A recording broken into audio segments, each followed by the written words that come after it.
Hi, this is Gary Lee. I want to invite you to a special presentation on guitar building that I'll be doing for the New York City Classical Guitar Society on Thursday, February 11th at 7 p.m. Eastern. You don't have to be a member to attend this Zoom online presentation. You can literally join anywhere in the world, and the link to the meeting is below. You can check it out in the description.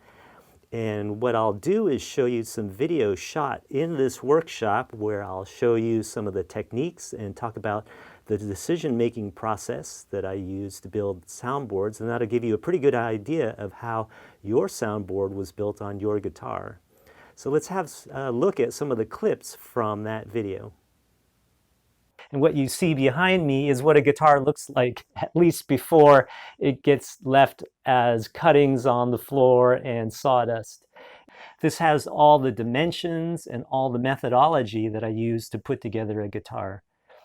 The second book is more of a notebook, a record-keeping book that has my assessment of things like flexibility and weight, but more importantly, what I think about those aspects.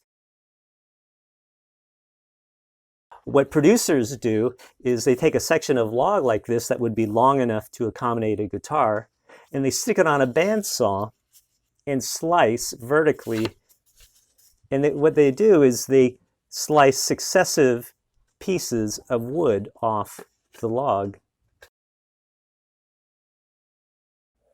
Now, most of the soundboard designs that are considered double top are actually sandwich type constructions, and they're based roughly on the idea that cardboard, corrugated cardboard, uses, and that is if you have papery thin veneers on the outside surrounding some kind of core in the middle, even though all three components are very flexible in nature and very light, once you glue them together and lock them, they become very, very strong.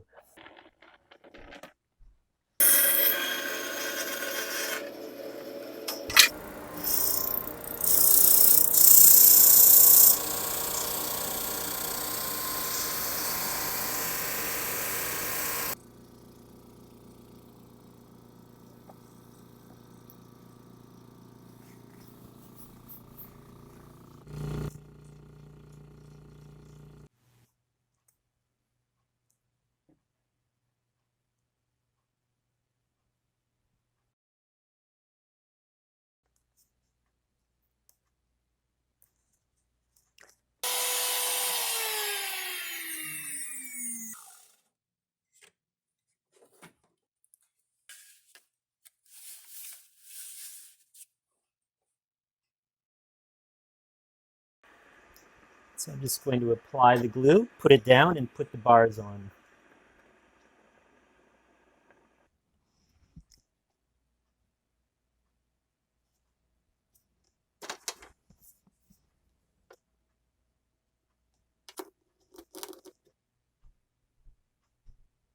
And the reason is there's a direct correlation between the stiffness of the soundboard and the bass to treble balance. Something that's stiffer will be brighter, and something that's more flexible will have more bass response.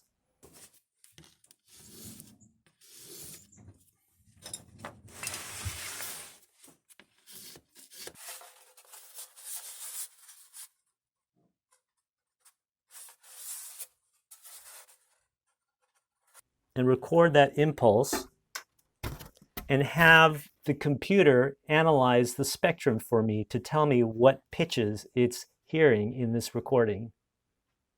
Well, the whole point of doing that computer analysis is to use it as a tool, no more or less important than the tools of flexing or listening or bending a plate under a weight and measuring with a dial indicator. These are just tools to correlate the structure to a sound. I hope you enjoyed watching some of those clips from the video, and following the video we'll have plenty of time to answer your questions about what you saw in the video or maybe about your own guitars. And while you're checking out the link for the meeting, please check out all the other great activities that the New York City Classical Guitar Society offers. See you on the 11th.